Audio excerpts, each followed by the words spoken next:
Hello, everyone. Sorry about that. We're doing a little better tonight. So my guest tonight, over here, we'll start with Cindy Margaret's, is a neurofeedback practitioner of 10 years, specializing in the use of neurotechnologies for attaining high performance. She is the co-founder of Peak Neurofitness, which serves executives, entrepreneurs, creative, athletes, and students in the Washington, D.C. area, as well as global clients through their virtual training program. And she's a frequent speaker on the topic of maximizing your brain potential. Cindy is a former NASA scientist, so we're in good hands tonight. She has an NMS in biology and lives in Northern Virginia with her husband, Mark, and their 2 dogs. Hi, Cindy. Thanks, Erin. Hi, everybody. Welcome. Adam Goyer is managing partner at Black Box Group in Santa Monica, California. He is a passionate entrepreneur, business development specialist, and futurist technology evangelist. Adam works with companies from sectors as diverse as NeuroTech and fashion to help them reach their next level of potential. Adam comes from a deep background in finance and industrial manufacturing. He has experience with companies at all stages, from Fortune 500 to the roller coaster of proper startups in search of a viable business model. And his specialty is outsourcing the mundane and upcycling assets and capital. The leap from having an idea to having a product, or from having a product to having a business. Welcome, Adam Goyer. Thank you, Erin. It's good to be here. Yeah, I'm so happy you're here. And John Mecra is the owner of the Balanced Brain Neurofeedback Training Center in Los Angeles. And after many years as a talent representative in Hollywood, he transitioned into his current work with neurofeedback after seeing the transformative effect it had on his daughter, who has autism. Whether speaking at corporate events, schools, conferences, or advising corporate clients on promoting workforce cognitive improvement, or his work with private clients, John brings a variety of perspectives to the pursuit of mental, physical, and spiritual health. So I'm glad to have all of you with me. I'm going to pop in my headset really quick here, or my earbuds.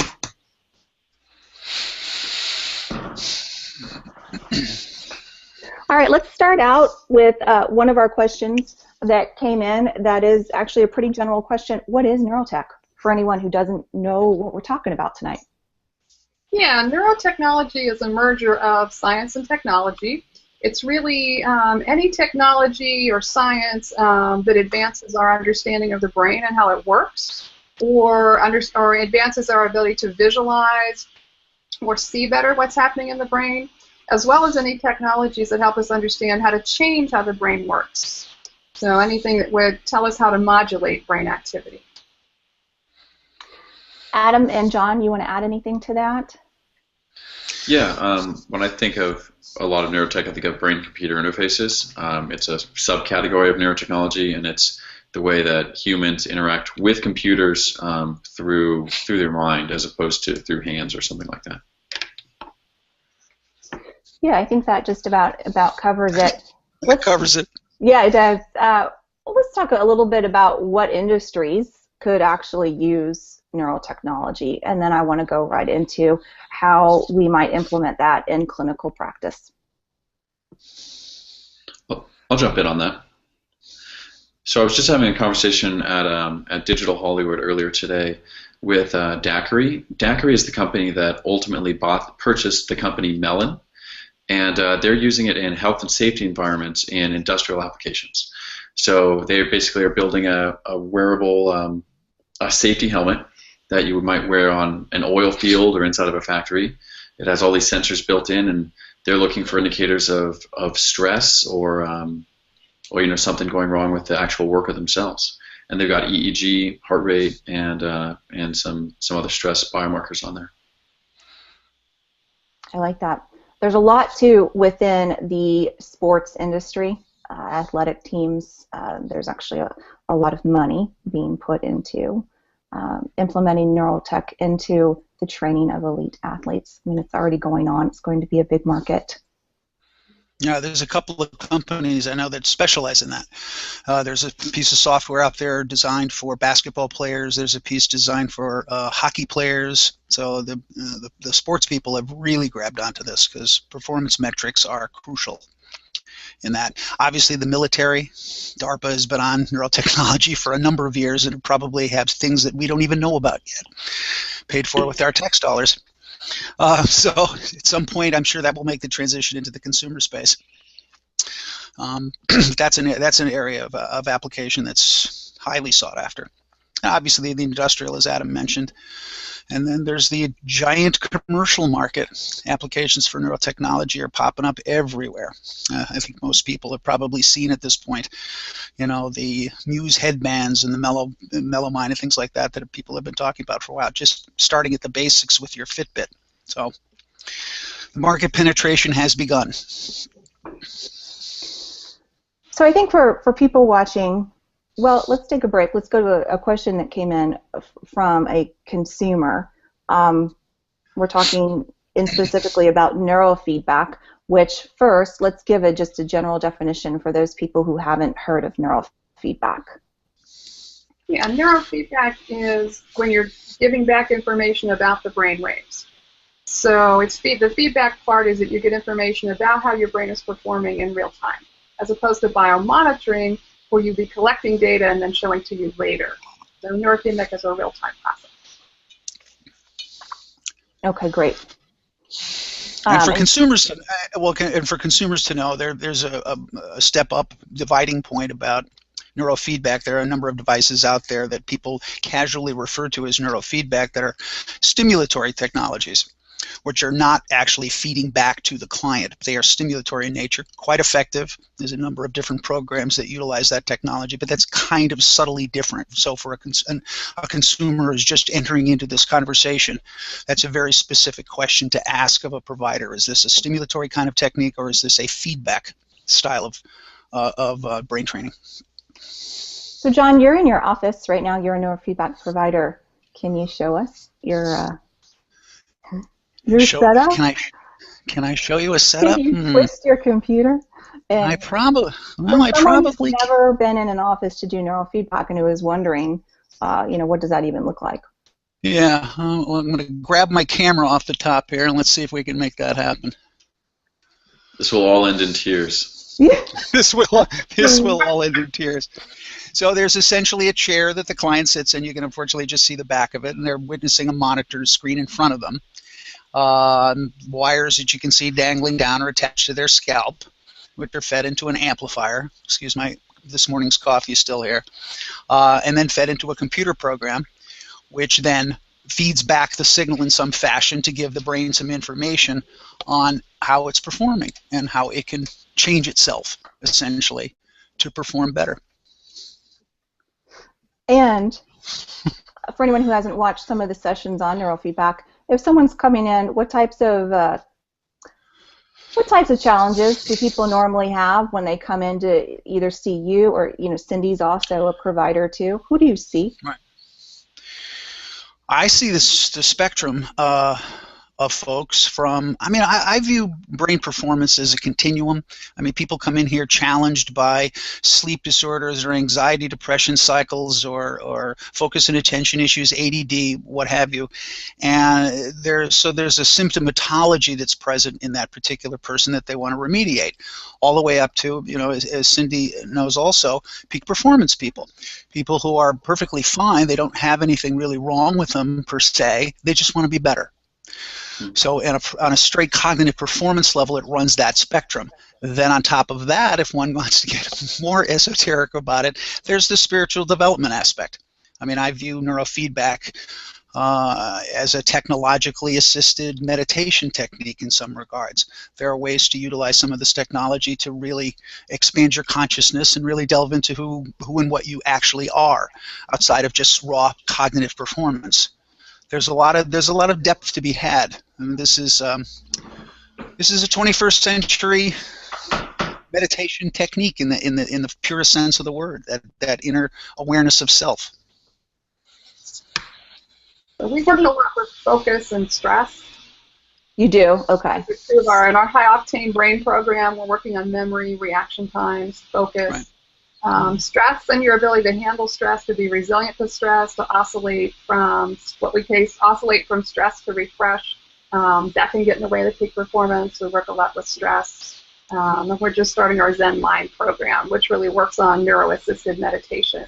And we're using something called the Mind Mirror. So we have that. Ooh. Tommy, again, what do you call it? Zen Line? The Zen Mind program. I want to come up there and do that. So who's your target market for that? Someone who loves meditation, or maybe someone who's having trouble getting into a meditative state? You could enter the program really at any stage. Okay. We've taken people who have never meditated before, who didn't know what centering yourself meant, to advanced meditators who've been meditating for 30 years and want to take it to the next level with gamma training. So multiple entry points depending on where you're starting. Okay. Love the gamma training. Yeah, that's I'm with you, cool. Cindy. Yes. I like that. We're all coming up, Sydney, tomorrow. Okay, let's go to the reader question, and it was, now that we know what neurofeedback is, can neurofeedback cause memories to be erased or any other intended negative consequences? I think you mean unintended negative. Hopefully, that's what they meant. Exactly. Neurofeedback is generally a gentle process. We're using the brain's own healing and autoregulatory capacities. We're depending on the brain to respond. It's more, as Kurt Offner was talking about earlier in the week, it's more of an invitation to the brain. Here's how to establish a new pattern. Here's a new way to regulate. It's an invitation to the brain and for the brain to engage with. For any unintended consequences, you really would have to do something incorrectly multiple amounts of time. Neurofeedback practitioners are always constantly adjusting the protocol depending on how the brain responds, which is why you want to go to a professional. Yeah. Right. Yeah, and again, for the consumer, I mean, the kind of neurofeedback that Cindy and I employ, the Othamer technique, is an invitation. It's a suggestion. It's a reflection. What the person is witnessing in the chair is a reflection of their own inner state of being. Now, we're not forcing the brain to change in any particular way or pushing it to conform to some, preset idea of what might be normal. We're encouraging the brain to find its own homeostatic point for its own best performance, as it probably was years and years ago before whatever is currently bothering them developed over time, and those neural pathways became reinforced. We're suggesting to the brain, let's undo those, work it backwards, and get back to the point where you were in balance and in a healthy state. Okay, I have a couple questions that are coming in on chat, and then I want to go to Adam. Remind me for a follow-up about non-provider-based neurofeedback. Okay, sure thing. I'm gonna come to you in just a minute. So the first question on chat is: are the concepts of brain and mind being treated within the industry as being synonymous? I'm not sure if I understand the question. So we look at the brain and mind as being two different entities. Oh, right. The Cartesian dualism? Do you want us to answer this from the undergraduate, graduate, or PhD level? Exactly. We're talking Ken Wilber here? Where are we in this conversation? Yeah, right. Adam, you look enough like Ken. You can probably answer it. Yeah, I love it. I mean, no, go ahead, John, I didn't mean to throw it to you. Yeah, let's shoot it. Adam, do you want to take it, and then we'll go back to John? Well, I mean, it's kind of, correct me if I'm wrong, it's the hard problem of consciousness, right? I mean, where does consciousness emerge? If I poke you right here, does it stop? Does it start? So I mean, yeah, I think the line between mind and body is subtle at best. Yeah. I think that ultimately the mind exists on top of the platform of the body. That's my personal take. Mm-hmm. Yeah. John? Yeah, that's probably true. There's several. I'm deep. I'm with Adam. I'm deep in this conversation because I love this stuff. What was a wonderful article. I think it was in the Atlantic a couple of days ago about the illusion of reality. I'm blanking on the author's name, but it's a fantastic read if you want to look it up. The Illusion of Reality, the Atlantic Monthly, and it talks about quantum physics and what is consciousness and what is reality, and are we here, and how do we perceive ourselves? You can get very esoteric with some of this stuff about neurofeedback and how it works, but I think probably to answer the person's question directly, no, they're the mind and the body are intimately connected. Of course, they would have to be. So Spinoza was right, Descartes was wrong. Can we just finally be done with it now and say yes, it's interconnected? As you're hearing from Hyla Cass and any number of other speakers who've already been on the program this week already, the intimate connection between how the gut operates and how the brain operates, the serotonin production in the gut, it actually exceeds that of the brain. So these are new revelations in science that we're all coming to grips with. So the old school thought of your mind is your mind and your body is your body, that split somewhere in there is totally inappropriate. I also think too, I mean, when we start working with the brain, then we express to the mind. So both are going to be affected. Exactly. I'm trying to put that article up. It was a great article that John mentioned in the chat. It's not letting me put a link up, but I'm going to figure out how to get the link to you guys who are watching because it's a fascinating article. Okay, so more questions have come in. Also, you mentioned something real quick, Adam. You and John are both part of a group called Consciousness Hacking. Right, Can you tell everyone, because there might be some people watching who want to get involved in that group? Yeah, it's a global organization. It started with Mikey Siegel, who is an MIT engineer, went to India and had a profound experience and started applying his engineering expertise to try and understand what it means to be awake. And so kind of this whole group of people have sprung up around it, starting in San Francisco, and John and I co-organized the group here in Los Angeles, but you can find little clusters of these people all over the world. It's kind of a combination of the woo-woo aspects of consciousness, what does it mean to be conscious, but also, taking an engineering approach or technologist approach, both on observing it, observing us, and also changing it, shifting it, causing subtle corrections in the way the world occurs to us. Yeah. And it's kind of it's a group that organizes around just exploring that conversation. Yeah. Sorry, Sanika. I was just going to say there are a number of meetup groups around the country that could have sort of sprung off that Mikey Siegel Consciousness Hacking group. We're trying to get one started here in D.C. Oh, nice. You'll make it happen. The essential ethic or thesis of Mikey's argument is that Eastern spiritual traditions have their tools. They have the mandala and other tools that they use for their spiritual enlightenment, and we have our tools. And why are we not using our tools to the same purpose? Mm-hmm. And I view what I do in neurofeedback as being a transformative technology. It certainly does clinically and emotionally and spiritually in a lot of other ways. So we're just bringing to bear the fruits of scientific knowledge in pursuit of changing and transforming people's lives. We're all on the same path. We are, and I want to return back to that. I want to get some of these questions that are coming in from chat. First, can this help with TBIs, with brain injury? And we talked a little bit about that last night with Dr. Stuart Silverman, who had an extremely bad brain injury as he was finishing his PhD, used neurofeedback to recover, came back, got the PhD, and is now in a hugely successful practice as a psychologist. Now, not everybody is going to have those results, but I'll leave it to you guys who do neurofeedback for therapeutic reasons that there are a lot of people who have had success who have been brain injured. Absolutely. That's actually how I got into the field. I had a TBI as a kid when I was 5. I did not know that. Did not know that. Yeah. So I was looking for an answer. I always felt like I did really well in school, but I had to work harder, I thought, than I imagined other people were working. So yeah, I was looking for an answer. Took my first training class with Sue Othmer, and this fog that I didn't even ever really realize I had lifted. And I came back the next day and I said, that was really cool. And she did that slippery windshield effect. I said, may I have more, please? So that was the beginning. Yeah. So the effects can be subtle. It was never anything that I ever consciously attributed to my head injury as a kid. Although the year after the head injury, I developed anxiety and agoraphobia, when no one ever connected it to the head injury at the time.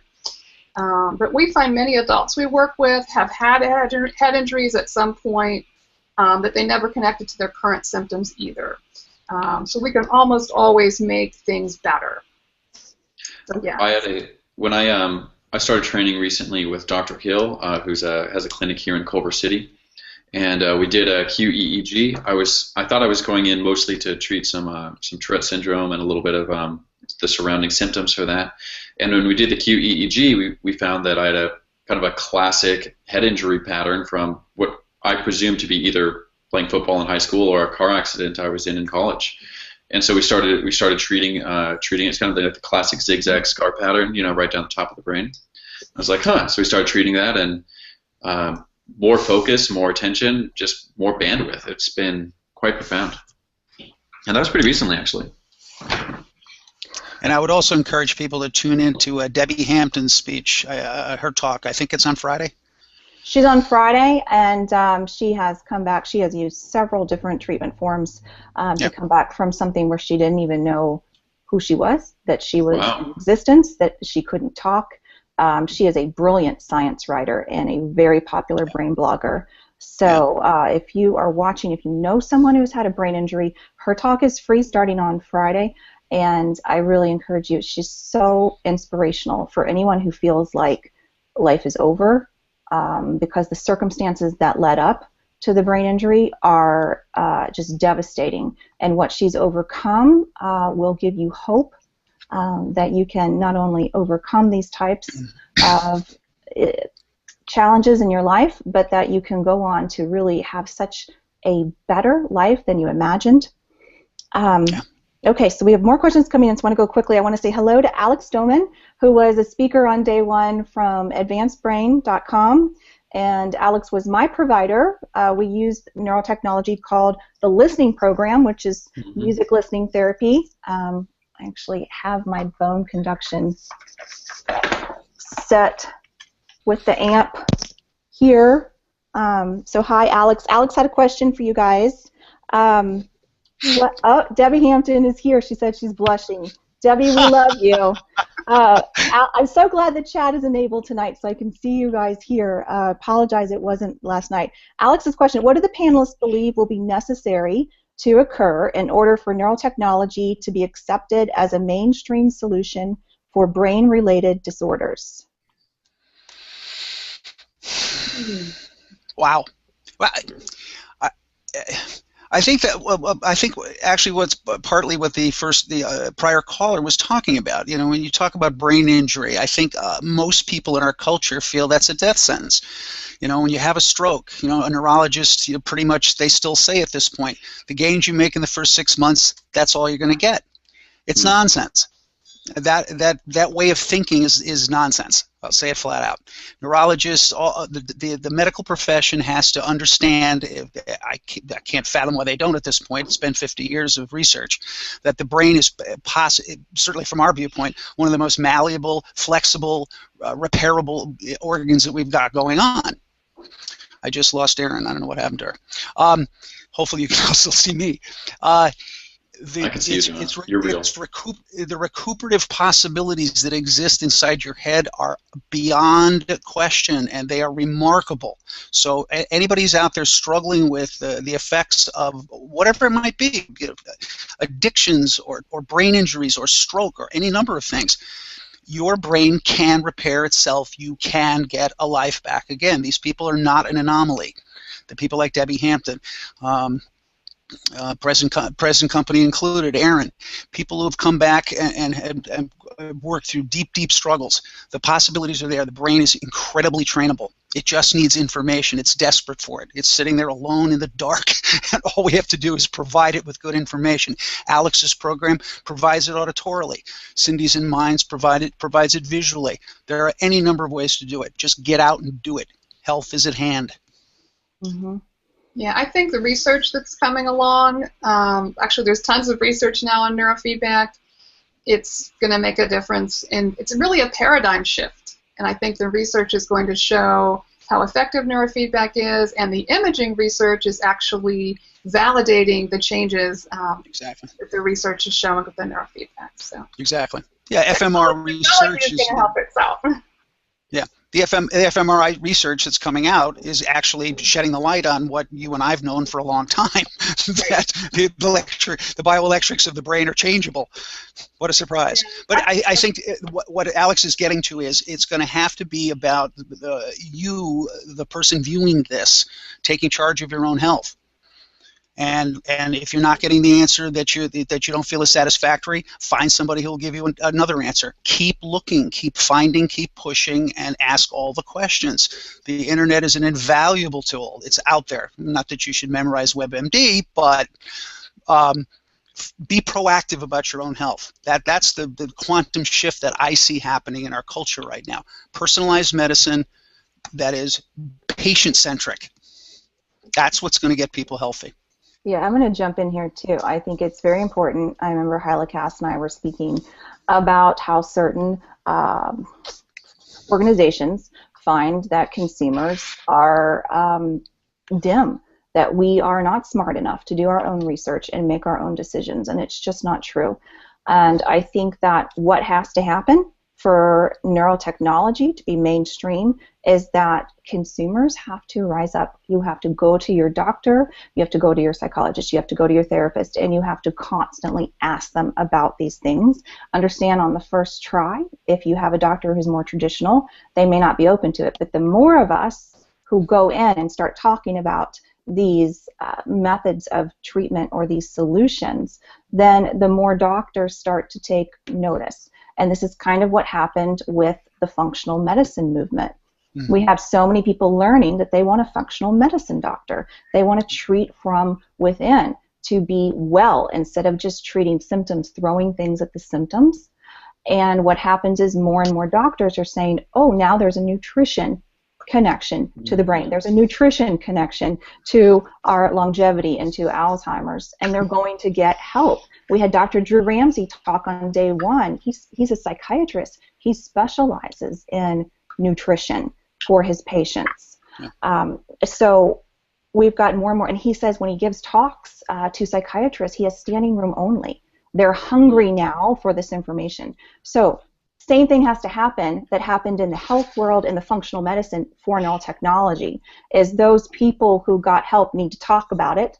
I talk about it with my doctors, what helped me, and then those people who want help need to ask their doctor, have you heard about neurofeedback? Have you heard about music listening therapy? Have you heard about some of these other modalities? And the more these doctors and the people who make, I don't know how to put it, but are that kind of gateway to the insurance companies making money, which, you know, that's their business model. It's fine. The more the doctors speak out and say, you know, we want this covered, we want to get people help, and we want to be able to have them get help at a price they can afford, then we'll see that tide turn. I think it's going to be too in the next few years to the next 5 years. Yeah, I think just throw in a small piece. I would think that of the people attending tonight, if you have a child or loved one with ADD, especially a child, the American Academy of Pediatrics recommends ADD as being equally potent in efficacy to medications. I would hazard that your pediatrician probably hasn't told you that. One thing that will help the adoption of this at a more institutional level will be more standards across clinicians. There's a lot of clinicians out there that are kind of running and gunning, maybe don't have the level of training that the rest of the medical establishment might, and then there's not as much quantification on the front and the back end. So as far as getting the medical establishment to adopt it, that's what it's going to take, because they're approaching it from a kind of a science mind, and so it needs to live up to those standards for that hierarchy to adopt it into their model. Excellent. I'm sorry to jump in. Go ahead, finish. Oh no, I was going to say if you want, I can lead that right into non-provider-based neurofeedback because I have a connection there. Yeah, I want to talk about that right after you. There's a comment from Matthew. Thank you, Matthew, for being here tonight. That goes along with that, and he says, "Why don't neurologists trust neurofeedback more?" The answer is most neurofeedback practitioners suck at publishing their findings, so the uninitiated remain unconvinced. And this is what you said, Adam, is that we need more clinical data, and we need it to be, I guess, approached in a little bit of a different manner to where the doctors feel comfortable with it. And there is kind of John, I know what you're going to say. So there's a little bit of infighting within the industry as well, which makes the whole industry not look as professional as it might otherwise occur to outsiders. And John's going to say that it's a subjective experience and doesn't need quantification. well, yes, I'll go down that road at some point during this. No, I mean there are any number of people, I think, in the neurofeedback world, and yes, it is balkanized, and yes, there's competition and internecine fighting and all of that. We hate to air our dirty laundry, but here we are on a public internet doing it. But I guess my point is that there are any number of people who, and I'll be one of them, I don't really care if the medical industry understands what I do. I'm not looking for insurance necessarily to buy into this. I'm not interested particularly in double-blind, placebo-controlled trial studies. I don't think they're possible. I think that's an outmoded way of thinking about what it is we do. We are doing something that is not, this is not medicine. It really isn't. This is a self-awareness training program. This is about self-healing, which frankly is all healing. A doctor is there to provide you with setting your bone or giving you a medication, an antibiotic that's going to help your body heal. That is, frankly, probably the limit of what they actually do. You are healing yourself. This is no different.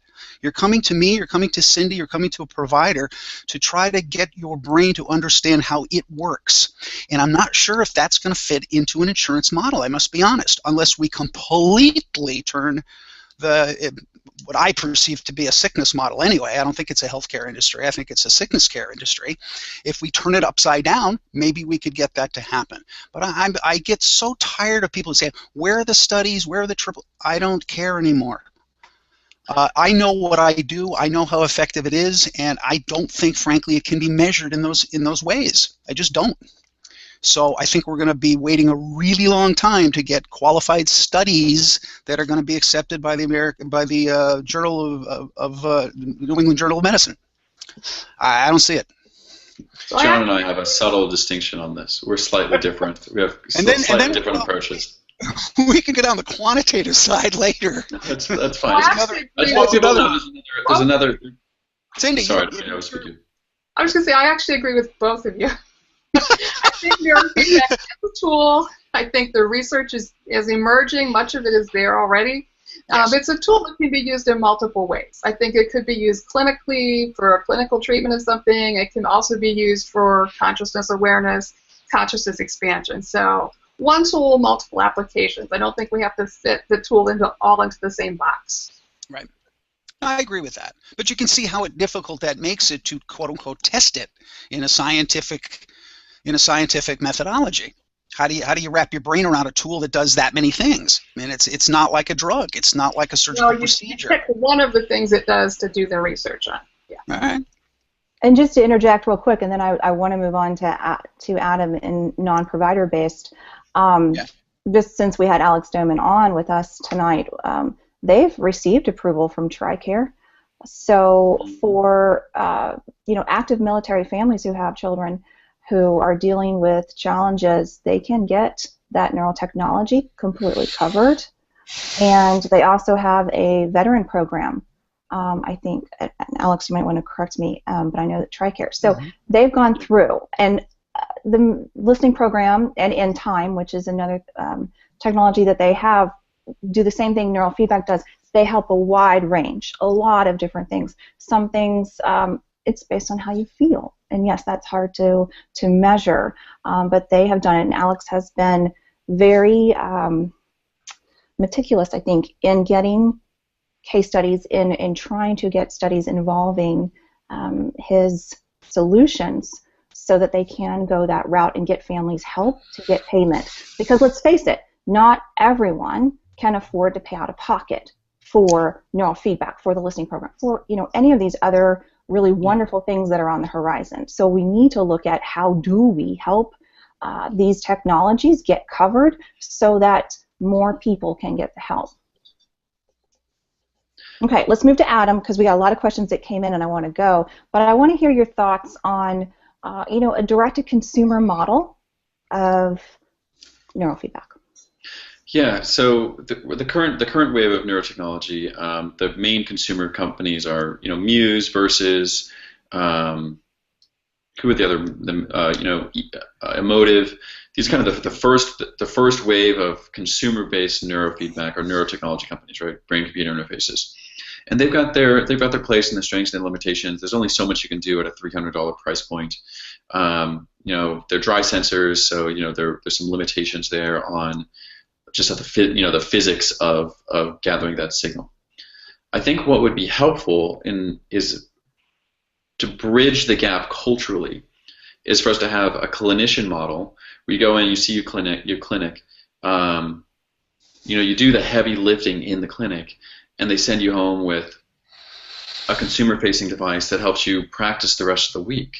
But then we need the technology and the infrastructure at the technological level for the clinician to just be able to monitor and make adjustments and recommendations for that homework, but also to pull in, like why is my sleep tracker not pulling in data to my neurofeedback clinician, right? Sleep has a profound effect on every aspect of our health, and neurofeedback is massively affected positively and negatively by neurofeedback. If it's bad neurofeedback, your sleep will get worse. If it's good neurofeedback, it presumably would get better. That data should be pulled back into a kind of a holistic platform that's seeing this stuff. So that's where I see the next kind of wave of neurotechnology unfolding.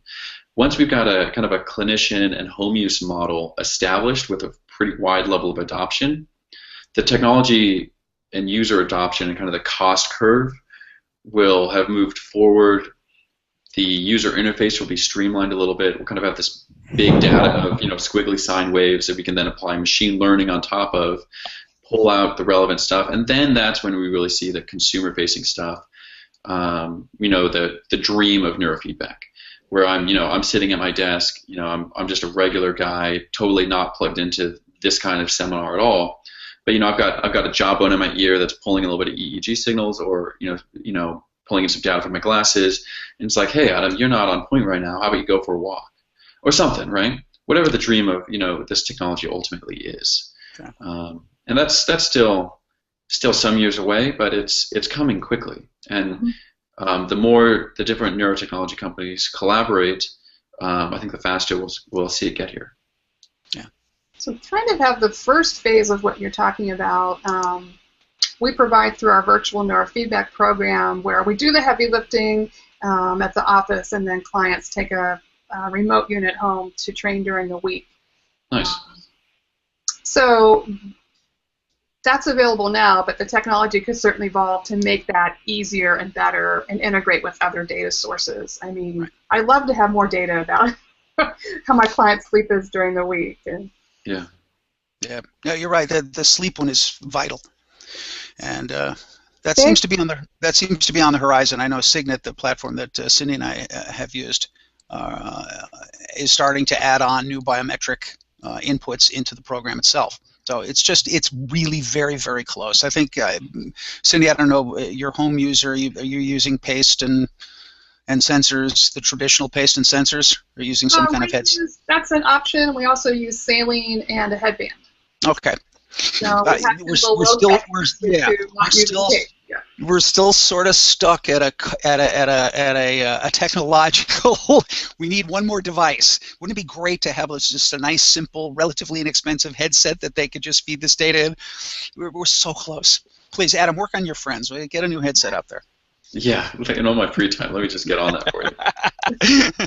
Okay, I'm gonna keep moving us along. We have a lot of questions in chat. Thank you guys in chat. We're gonna get to all of these.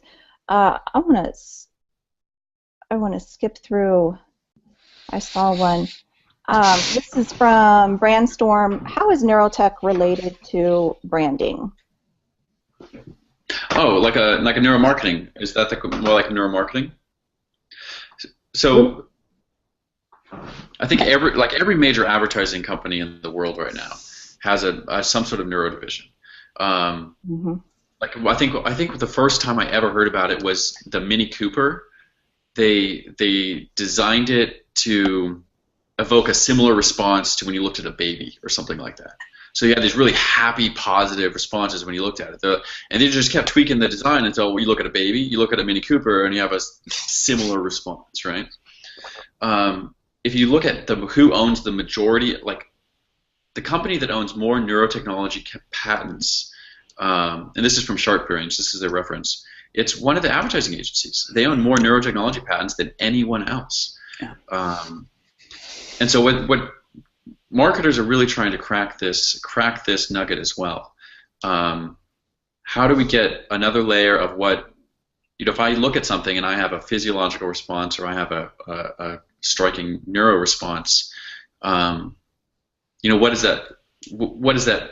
Here's where it gets into kind of the voodoo of it, right? It's kind of a little bit of art because it's hard to make a correlation between a squiggly line, a sine wave on your brain wave, and how someone actually feels about a thing. It's not a clear connection. So there is some voodoo in there, but there's a lot of people researching it, and there's a lot of money going into it. Anything to add? No, only that Alvaro's. That's really he's put together an amazing document on. I know that's what he's talking about. Who owns the patents? It's really eye-opening when you start seeing who is really in this space, really putting in time and energy and money. Mm-hmm. This question is for Adam. How do we market these technologies with integrity so the consumer is better informed about their choice?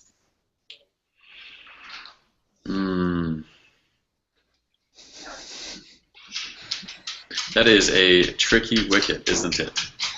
Oh. Did a puppy dog? Yeah, a dog just walked up on me. Well, we just go back to Adam Smith and just let the market decide.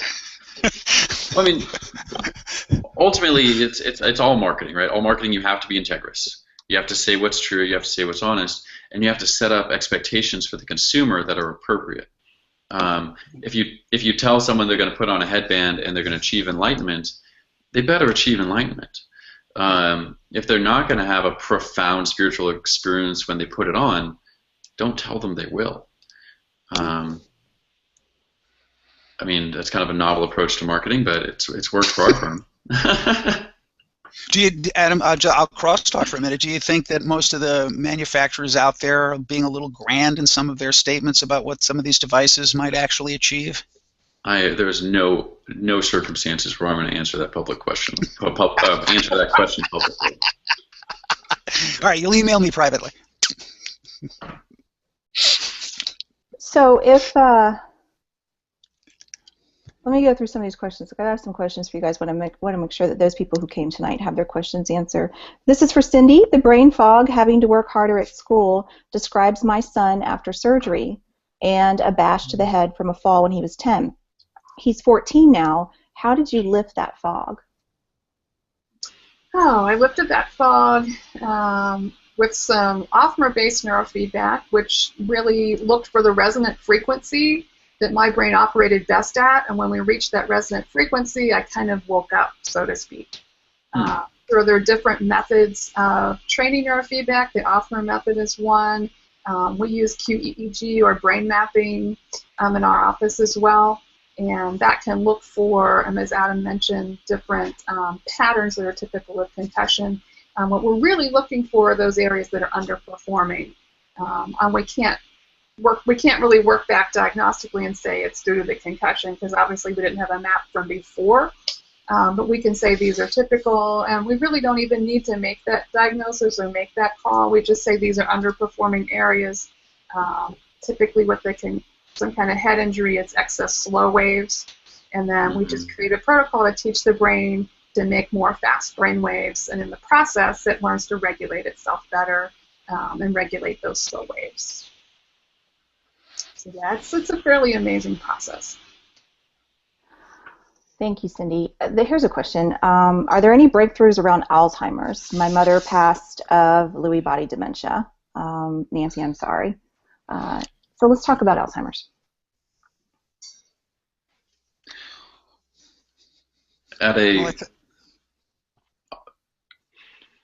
Neurofeedback can slow the symptoms.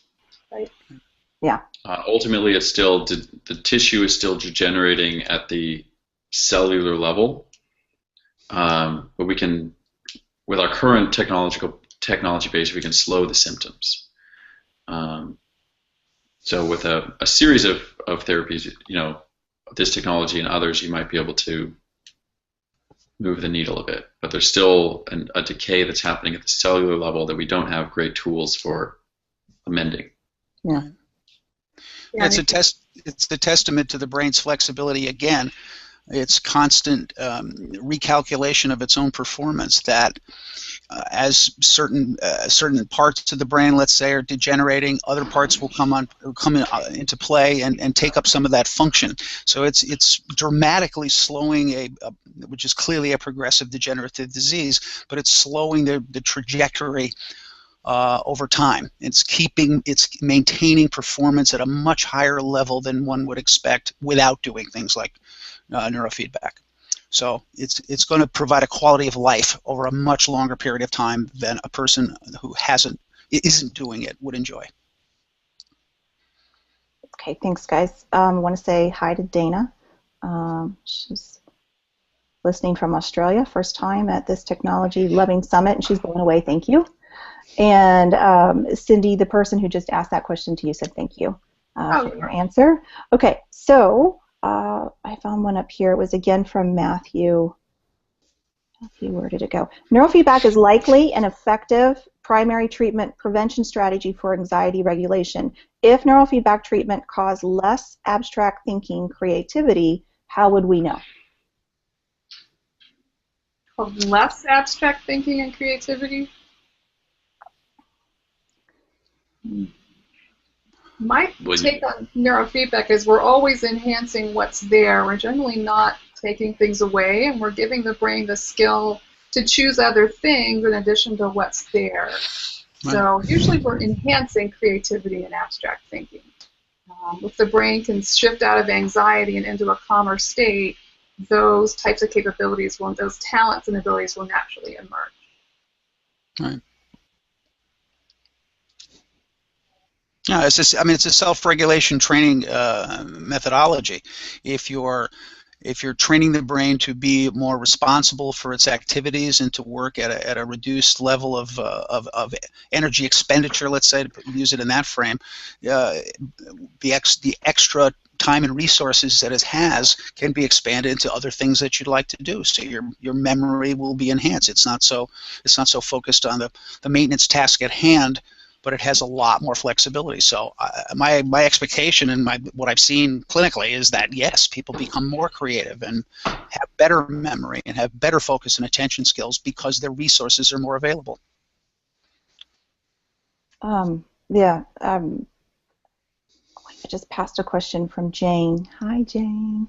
From what age can neural technologies be safely used in children? I know with neurofeedback, straight from Kurt Othmer, who spoke, he said 6 months. Yeah. Right, ability, yeah. Ability to attend a screen. Yeah. Ability to focus on the outside world. Gathering data. It's what the human brain does. And I think if you haven't listened to Kurt's talk, it's really wonderful because Kurt is so passionate. His mother is Sue. His father is Siegfried Othmer. And so Kurt's grown up with us, and he really explains it in a way that, for me, it took a long time to understand. We're not actually doing anything that is really changing us as humans. We're showing our brain what it's doing, and then our brain is saying, oh, I'm going to self-regulate. I'm going to learn how to actually operate in the way that I was made to the best of my ability, barring any, severe physical challenges, things like that. So it's not actually turning us into anyone different. It's not doing anything negative in that way. So for children, it is safe because it is, again, it's showing them their own brain activity. Cindy, do you want to add to that? To help people understand, because it took me a long time to understand it wasn't actually changing. We all think it's changing our brain waves, but we're doing that, correct? You're doing it. What most people say is, I feel more myself. I feel more capable. I feel more competent. We just had this wonderful quote from a client who said before neurofeedback, they felt like they were primal, that they were living in pictures, but now they felt alive. So they feel in their body and alive. So that's the kind of thing that happens with neurofeedback. Okay, here's another one. Does it help with chronic pain and chronic fatigue? Yes. Cindy Perlin is a good resource. She's just written a book about chronic pain, about neurofeedback for chronic pain, neurofeedback and other modalities, including some biofeedback. Do you know how to spell that? Perlin, P-R-L-I-N. Oh. Yeah, she's just written a book about it. Say it again, because I am... Cindy, yeah, C-I-N-D-Y. Thank you. P-E-R-L-I-N. Yes. Yeah, she's awesome. She's been working in the chronic pain area for 25 years, I think. Yes. But yes, neurofeedback can be quite effective for chronic pain, as well as headaches and migraines. Right. I think also too, if you're looking at chronic fatigue, sometimes that is incredibly difficult to treat. One of our sessions that is still going on right now, it's free. It's Dr. David Haase, H-A-A-S-E, and he goes into this. He uses neurofeedback among a lot of different things in his clinic in Tennessee, and he trains functional medicine practitioners. So he believes in creating wellness. And I think he talked about having a 45-page booklet that each patient fills out before they come in to meet with him. This is an in-depth workup, because sometimes we go to the doctor 15 minutes out and we're like, well, we have chronic fatigue, or we have fibromyalgia, or we have these things that won't go away, or we're hurting. And we might get a prescription or we might not, but we're not getting better. So Dr. David Haase, look at his session. Also, Hyla Cass, Trudy Scott, they talk about this too. Hyla Cass is a great physician when you're looking at fatigue too, because sometimes there isn't just one avenue. Sometimes it might take multiple avenues, especially if something has been going on for a while. Let me go. Can NeuroTech help children with epilepsy? Actually, yeah. I mean, neurofeedback, that's how it was discovered. Yes. Back in the early 1960s, Barry Sternman, in a quiet lab at UCLA, discovered that neurofeedback-trained cats could keep out of seizure. So that's probably its first application. Its second was ADD. This has been going on a really long time. So yes, it can absolutely help with seizure. Sorry, Cindy? I said it was in the 60s. So, yeah, yes. Late 60s. So neurofeedback and cannabis, that's the best practices, right? That you'll promote, but you won't give me an answer on on marketing? Yeah, I'm in California. I can promote cannabis. I also want to mention too, even though we don't have someone here representing them, is the Fisher-Wallace stimulator. You can go to fisherwallace.com. I'll put it in the chat. But this is something you need a prescription through your doctor. It's a device, and it works with depression, anxiety, but it's also working with insomnia, chronic pain, fibromyalgia, and there's a number of other things. And it stimulates the brain to produce serotonin and other neurochemicals. So just a brief sidebar on something like that. It's you need a prescription in the United States, but everywhere else on the planet you can buy it in a pharmacy. Okay, good to know, because that's right. We have a global audience, so thank you for that. Yeah, but it tells you the state of some of this technology. There's a bottleneck here. These are well-researched, extremely safe devices. They've been the Fisher-Wallace device has been around for 15, 20 years. The Alpha Stim's around for 20, 25 years. I can't foresee an earthly reason why you can't go buy this at your local CVS. These are very powerful, very wonderful devices. Let's talk about that in a minute. Why you just said something, Alpha Stim. Can you guys explain what Alpha Stim is to everybody and what it can help? It's very similar in intent to the Fisher-Wallace product. This is a stimulatory device that promotes alpha wave activity in the brain. Little ear clips on your ears. Very easy to use. Simple. Promotes that 10 hertz alpha wave state that you get when you meditate. It's great for sleep, anxiety, and depression. Smooths out the anxiety, depression cycles, and promotes a good, healthy calmness, which is prompting a sleep state later in the evening.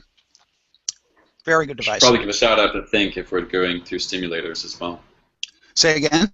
We should probably give a shout out to Think if we're going to be calling out stimulators. Good point. And Think is not therapeutic, so let's remember this is it's like Muse, the current version of Muse and that type of thing. So it's not meant to treat depression, to treat epilepsy, any of these types of things. It's simply meant to either give you a burst of energy or to calm, and that would be more towards what Adam and I were talking about, this consumer-based, direct consumer-based model that works to a certain extent that maybe then we could take what Think does, pull it out, and use a provider. They are different technologies, to be fair. Think is transcranial direct current stimulation and or TENS. Some people are familiar with TENS if they've been to a chiropractor. Alpha Stim and Fisher-Wallace is a different technology. It's more vagus nerve stimulation. It's different. Similar in intent, promoting calm states of mind. Yes. I mean, I use the listening program, obviously. Alpha Stim. I use HeartMath. I think is another wonderful product. Again, been around for decades. Easy to use home training device using yogic breath control. Frankly, it's regulating your breath for your parasympathetic and sympathetic nervous systems. It's a delightful device. Quite easy to use. Then we can get off into the more esoteric PEMF devices if we'd like. And in fact, while we're on that, I just want to put those URLs up there. Debbie Hampton had a question that ties into that, so let me move to that question really quick. Debbie said, do you guys trust the do-it-yourself at-home neurofeedback? What does that mean? I'm not strapping a 9-volt battery in my head. If that's the question on the table, I'm not doing that. I value my brain state, and I'm perhaps a little more conservative than some. But I fault nobody for if they're struggling with something for trying all sorts of things. So, if you use one of the professional transcranial direct current devices, the amount of radiation that you're putting in your brain is less than holding a cell phone up to your ear. So but you need to make sure you're using one that, if you put 9 volts across your brain, you're going to have a really bad day. So it needs to make sure that you've got a hard break in the transistor. Like there's it's functionally impossible at the circuitry level to make sure that you overstim or something like that. And so there's a lot of safety considerations to take into account when you put electricity across your brain. That should be self-evident. So, and for people, and as I was saying, there are people out there. There are entire blog sites devoted to this. Of course, the names are escaping me at the moment. But if you do a modest Google search, you can gather a bunch of information and really do this it's not for me, but you can do it in a pretty safe way. But just don't go out and just try to cobble together your own device because you think you can in the garage. Take advice from people who've been down this road before. What's gone right and what's gone wrong. But I'm sort of interested in the DIY crowd because they are pushing the envelope of where things can go. So we have to give them a nod at least. There are experimenters out there. So Debbie, go ahead, Adam. I'm sorry.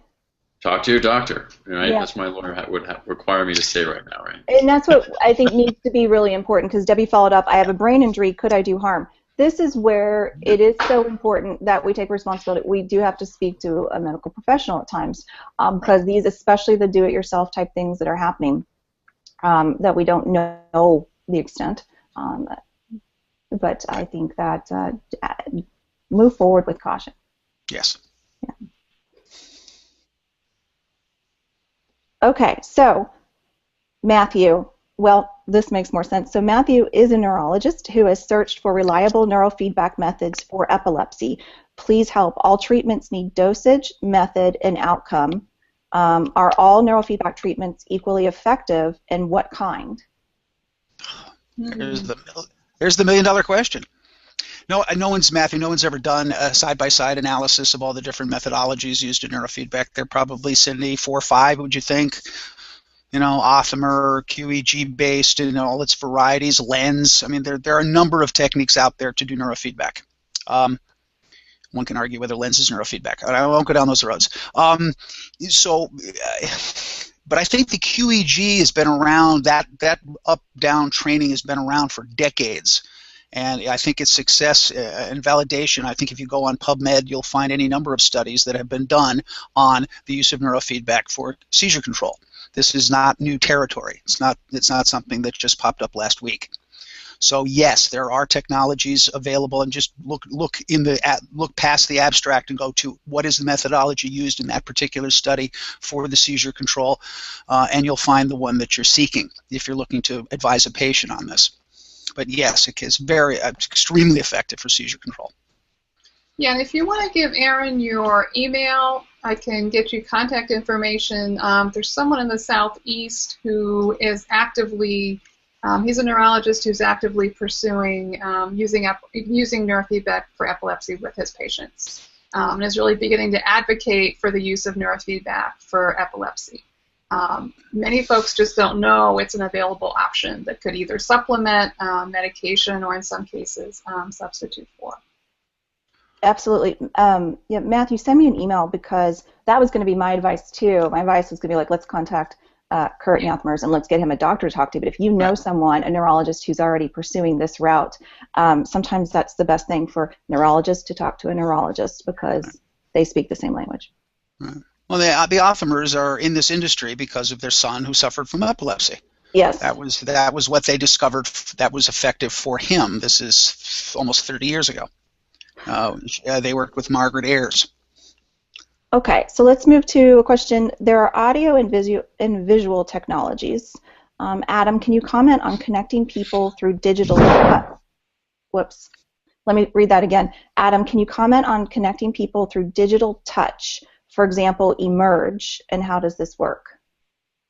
I'm not familiar with Emerge. I'm not familiar with Emerge either. I feel like I've heard of it, but I'd have to look it up first before I spoke to it. Yeah, Jane, if you're still here, can you follow up with that so we can look? Oh, I know. I bet I know who asked the question. I think Emerge is, one sec.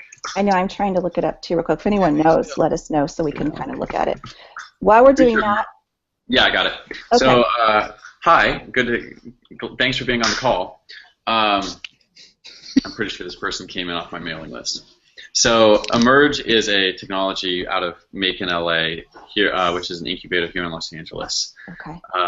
And you basically put it on the back of your cell phone so that you could like if I touched the back of my cell phone, someone that had a paired cell phone would feel that experience. It's a haptic technology for communicating, around the world. So the more it's kind of the first generation of technology that's trying to help us project our physical presence to another location digitally. Very cool. And so the question was, okay. Yeah, so what is it? And then so when you say haptic technologies, if for anyone who's watching. Force feedback, yeah. It's like if you wore a glove or something and it would communicate that maybe there's a sense there that it's like there's visual, there's audio, haptic is like touch. Okay. Touch feedback. Was this the same as that sweatshirt that came out that you put on the sweatshirt and someone from like across the country can Yeah. signal it to give you a hug? It's there's a lot of people trying to crack this code open right now. I love this for our children with autism, but also our shy children at school who might need to connect with mom, and also our elderly who are isolated. And I always think of when I was dealing with mental illness too, and so isolated, that this haptic technology and what that can do, what we can do to connect with each other. Okay, let's keep going.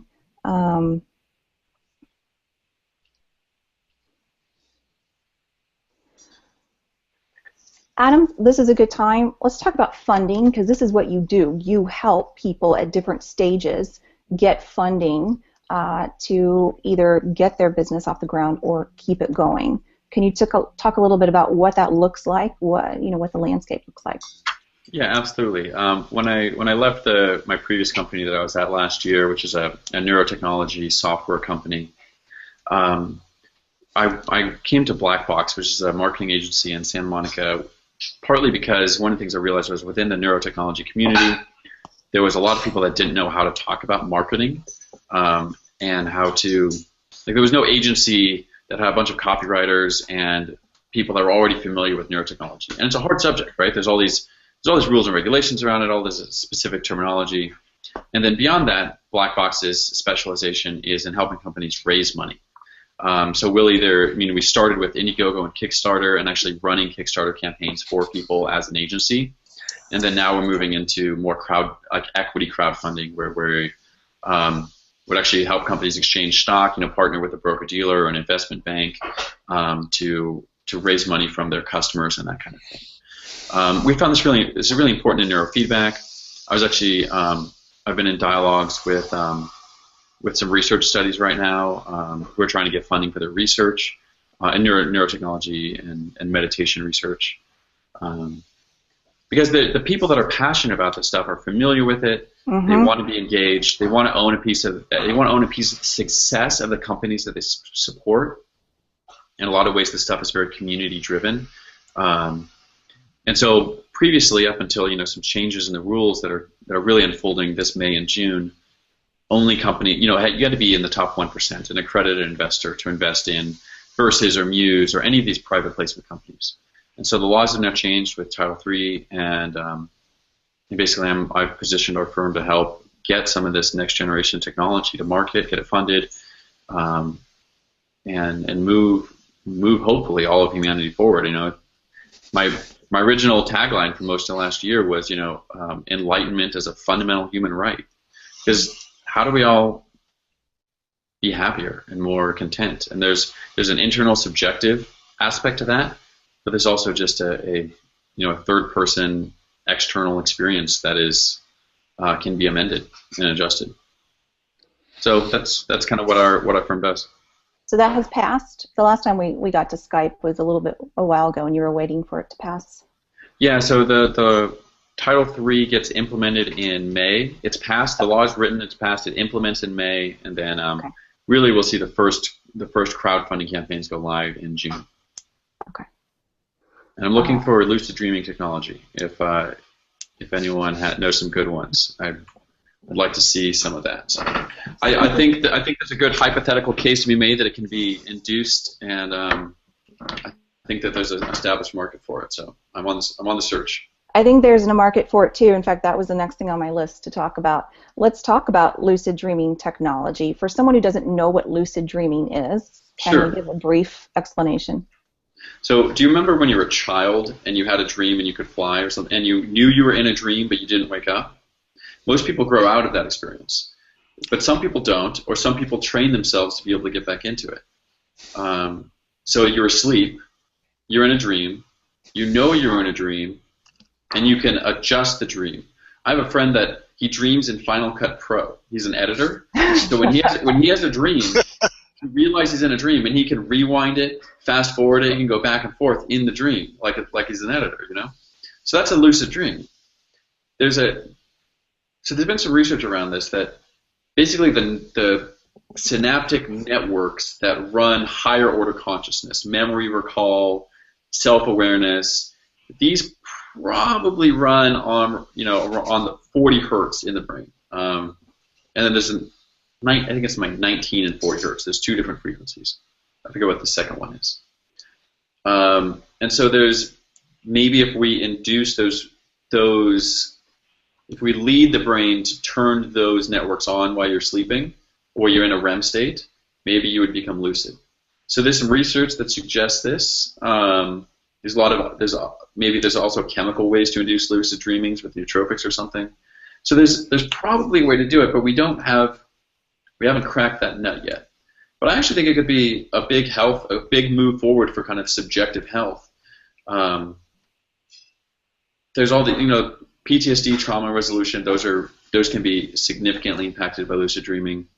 But also there's this thing when you wake up from a dream, you're in a dream world, and you realize the whole dream is being manufactured inside of your brain, and then you wake up from that and you're in this world, and then it just kind of creates this very profound experience, like, I just woke up from a world that was totally illusionary. Where are we now? Yeah, this world's stable, but how stable? Anyway, that gets into the woo-woo side of lucid dreaming. So I'll cut myself off there. No, I like that. I had a follow-up question. Do you believe in WILDS, WILDS, awake lucid dreaming?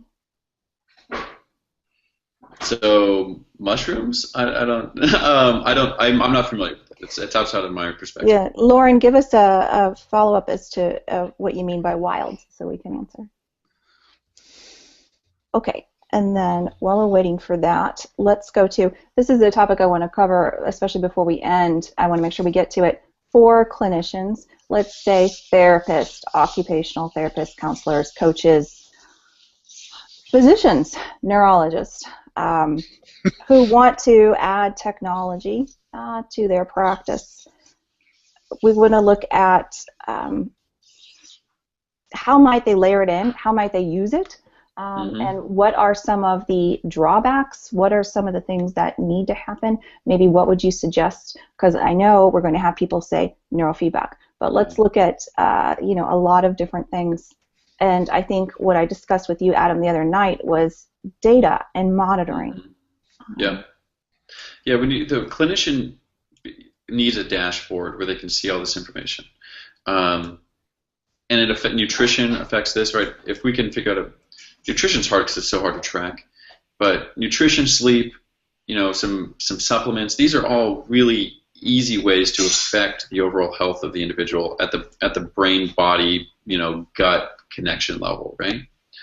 But yeah, for a clinician to integrate this technology into their practice, they either have to become very familiar with each individual piece of technology, or they're going to have to wait a little bit until there's a dashboard that emerges that kind of brings all this technology together. I think that's important too. I want the data, and I know that, John, you have something to say about this, and so do you, Cindy, because we have argued about all of this before. But when I look at patient and client compliance, it is so much easier. So low. Yeah. Yes. So how do we get them to comply? We get the reward system built in. That reward comes from our data. Yeah. It's got to sync through the phone. It's got to connect to the phone, and everyone's got a phone with them all day. The devices have to sync to the phone. The phone's got to sync to a server, and the server's got to serve up that information to the clinician. I really think that's the path technology has to go through. And anything less than that is each clinician building the system themselves, which is actually really great, right? If you're a neurologist, there are technologies out there that you can put on the shelf in the waiting room that the client can take home, and it will categorically improve their quality of life, right? You could have a subscription to Peak Brain and the nootropics company, and every one of your VIP clients, or if you're doing concierge medicine or something, every client gets a subscription to Peak Brain. They're going to have better alpha signals than if they're not on Peak Brain, right? Almost for sure. Peak Brain, not Peak Brain, True Brain is doing a bunch of research to, they're publishing white papers on this, right? And well, go ahead. I want you guys to jump in on that. However, TrueBrain, does a neurologist, does a physician want to recommend if you look at the ingredients. Let's talk about the ingredients of True Brain. So I think True Brain is built to be pretty safe. As far as nootropics go, True Brain is specifically designed to be consumer facing, right? It's the stuff that's in True Brain is built to. It's funded by a venture capital company. They're not going to expose themselves to anything that is dangerous or bad. There are a lot of nootropics companies out there that get into the weeds of things that are not regulated but maybe should be. There's supplements that start to bleed towards what a pharmaceutical would do, stuff like that. And when you start having powerful effects on the brain, a lot of neurologists think it's a closed loop system, or if you're causing certain receptors to fire, that's taxing something else. So nootropics are a balancing act, and one needs to be educated about it, I guess. But I think if you're working with a doctor, if you're working with a neurologist, that's the kind of thing a neurologist could implement into their practice to both expand their profits and their depth of service to their clients. Mm-hmm. Because then you're not dealing with just a sick population, which, neurologists are pretty busy. I know mine is. Sure. Yeah. But we're looking at peak performance, cognitive enhancement, life fulfillment. John, you and I have spoken a lot about heart math and layering that into a practice. Mm-hmm. That's one of the, to me, one of the easiest ones. We all breathe. None of us breathe very well.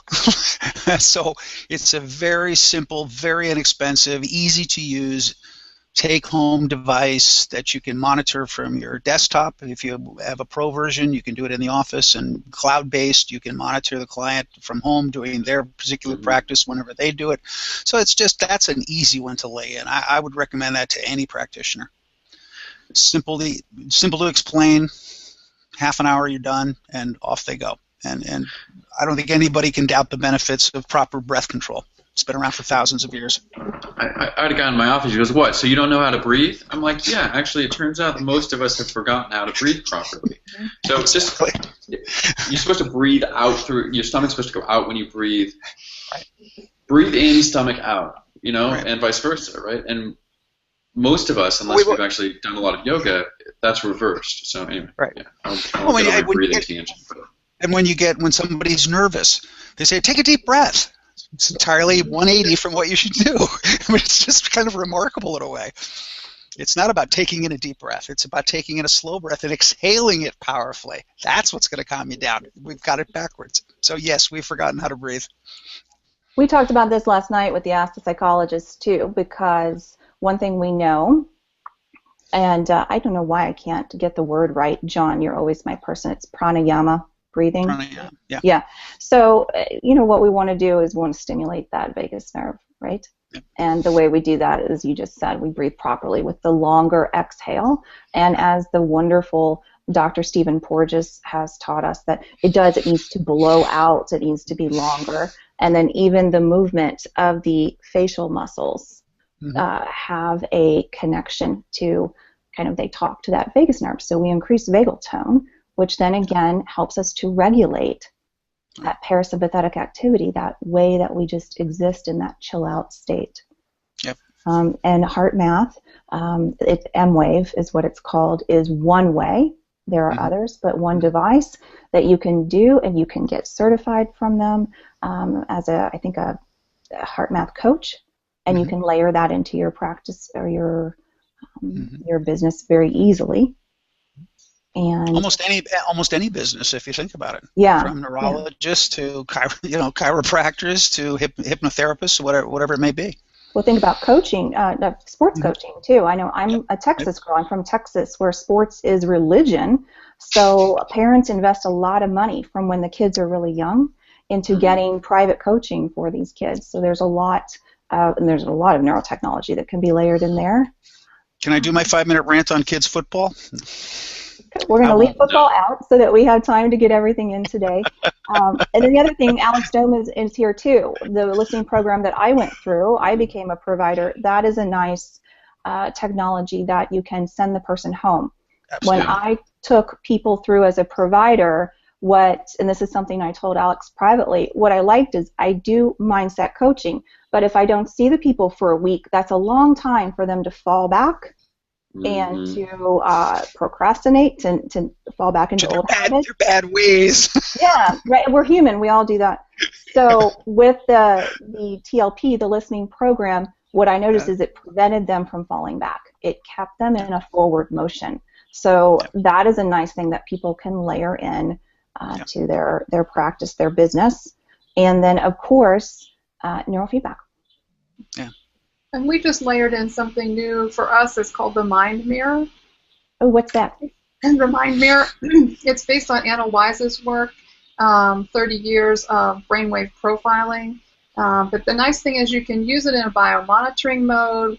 It's been really enlightening for clients to see. You can look at their brainwave profile while they're meditating. You can look at their brainwave profile while they're attempting to relax. You can introduce a stressor and see how their brainwaves respond to a stressor. So just from the perspective of giving people information back about this is how your body responds. Actually, the system has the ability to look at thermal, so look at finger temperature, look at skin conductance, and look at heart rate. We can also use that as an assessment tool so we can see, would breath work benefit this client? So which type of biofeedback would be the most useful? So it's a really great tool. It can also be used it can also do neurofeedback to actually train that awakened mind pattern that Anna Wise researched, where she saw this common pattern among all of these high performers and gurus and healers and even political leaders that she researched over 30 years. So it's got a good scientific basis. Okay. I just put that URL up for everybody to look at because that sounds pretty interesting. People are interested in the Mind Mirror. It's themindmirror.com. I think it's. And I think. What I found. Hold on. Is it because I found mindmirroreeg.com. There are a couple of different websites. I think the most informative is just themindmirror.com. Okay. All right. Thank you. I lost the video for you guys. There you are. And hopefully what your listeners are gathering out of all of this conversation is that these are all self-empowering things. Neurofeedback, heart math, listening program, they're about people paying attention to themselves. If you're putting on headphones and you're listening to the listening program twice a day, you're taking care of yourself. It's partly you're involved. I mean, yes, there's a process going on, but the very physical act of putting them on is taking charge of your own health. Going to a provider to get some neurofeedback is taking care of your own health. Using heart math, you're taking care of your own body and mind.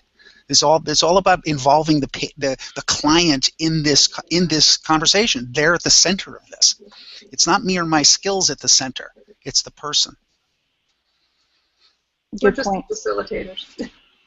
Cindy, Jill says, I attended a mind mirroring workshop in the Netherlands. Is it now possible for a private person to buy the hardware? Yes, it is. There's a new version of the Mind Mirror that just came out in the last 2 years. Okay, great. John Alex Doman said, well put, John. And then let's go back. Let's circle back to this lucid dreaming here. We've had a little bit of discussion in the chat while we were talking. Okay, so Lauren came back, and then Sandy, I'm coming to you. Says, your body thinks you're asleep, so you can't move or do any actions, but your mind is still awake and functioning. Then she said, it's a lucid dream you induce directly from your normal waking state. You can move directly from being awake into being lucid within a dream environment. And it stems from an ancient technique monks used for a calming and awareness technique. I've heard of people with narcolepsy being able to do that. That's one of the way, that's like the only advantage of having narcolepsy is that you can drop from being awake right into a lucid dream. Wow. So part of the goal of neurofeedback training or the biomonitoring and seeing what your brainwaves are doing is to be able to have that agility to go in and out of different states. So I would think that there's a possibility neurofeedback could help in that arena. Because you're going to have flexibility of state shift and maintenance of state. So if you can find out what state you're in for lucid dreaming, I don't know, just an idea. It's usually California. Yeah. Or some others now. Nacho Arimani is here. Hi, Nacho. And co-creator of In Time over at Advanced Brain, and John, he also says he appreciates that last comment from you. Okay, so as we're kind of finishing up, go ahead. Sorry, John. No, I was just saying thanks. I'm going to just check for the last few questions so we can get everyone. From Sandy, can neurofeedback stimulate the vagus nerve to increase parasympathetic system? She has unknown gut issues. And she might be referring to the fact that the vagus nerve travels, all the way from here down into our gut and back. I think you're better off. You'd be more likely to hit that with heart math than with central neurofeedback, right? What do you two think? I think you could do both at the same time. Yeah. There's some research showing that the synergy of the two, the Thompsons in Canada have been looking at using top down and bottom up at the same time, and there's a synergy of doing the heart math with neurofeedback. So the two are a nice combination. And I also am going to, say too, as a provider listening program with bone conduction, because it works, and then you're stimulating, you're working with that vagus nerve. Okay, so I need to go back and catch a couple of comments. How long should providers take to address biochemistry first? Example with nutrition to maximize neurofeedback or other therapies. It's one of the first conversations I have with people. I'm not a nutritionist, so I would refer them to somebody, but I have very, direct conversations about what do you eat? What is your diet like? Tell me what you eat on a daily, weekly basis. And if I'm seeing red flags going up, I'm going to send them to somebody to give them some serious advice. You cannot properly train your brain if you're eating junk food every day. I can work really hard. Cindy can work really hard at this. You're not giving yourself any advantage by putting garbage into your face. Yeah, we've seen clients who did the neurofeedback, didn't feel like it was taking hold, stopped after a block of sessions, changed their nutrition, and then the neurofeedback, as if the brain had done the rewiring, but it couldn't implement it because it didn't have the right chemical or nutritional components. So after they changed their diet, changed their nutrition, it all kicked in afterwards. So very interesting. So yes, nutrition is a key part. How long should a person take is going to be really individual. We send our clients out for a hair analysis to look at what's going on also with heavy metals, if there's some detoxing that they could benefit from. So one of my doctor friends just texted me about wilds, and I'm gonna see if I can he did a presentation on it, and I'm gonna see if I can get a link to it. Oh, great. Yeah. That's very interesting. Lauren said thank you, by the way. She's the one who brought it up. Okay, so yes, that brings us back to Ruth. Hi, Ruth. Does neurofeedback help eliminate brain toxins? Anecdotal client experience says yes. We've had clients we work with a number of chemically sensitive clients, and they actually feel like they're having a release of chemicals because they'll taste it in their mouth or something during a neurofeedback session. So this is purely anecdotal evidence, but it makes sense if the brain is going into a self-healing mode that it would have the possibility of doing that. Yeah, and also, if you're helping to stabilize sleep state, we all know at this point how crucial good sleep hygiene is for brain health. In that, when you're asleep is when your brain is purging itself of the built-up toxins during the day. Since forming memory, certainly that's part of its function, but it's also the macrophages are out cleaning up the stuff that's been produced by cellular activity during the day. So, shorting yourself on sleep is one of the most dangerous things you can do for cognitive health. So I would suspect that by regulating sleep state, you'd probably have gain an advantage in purifying your brain tissues from toxins. That would make sense to me. Aaron, I have a 7 p.m. meeting that I need to get across the city for. Yes, Can we wrap up? We are going to wrap up. Let's do, I think one more that's on here is from Regina. I have mercury in my brain. Wouldn't this affect how well neurofeedback works? Yes, similar to the discussion we were just having. Yeah. Yeah. And I like what John said. The benefits until you're able to slowly and safely detox the mercury under a physician's supervision. Mm-hmm. Yeah. Yeah, that's important. Work with your physician. Okay, everyone. We're at 6:30 my time, which is 9:30 on the East Coast, and very late or early around the world. So I want to thank everyone for showing up and being in the chat and asking questions.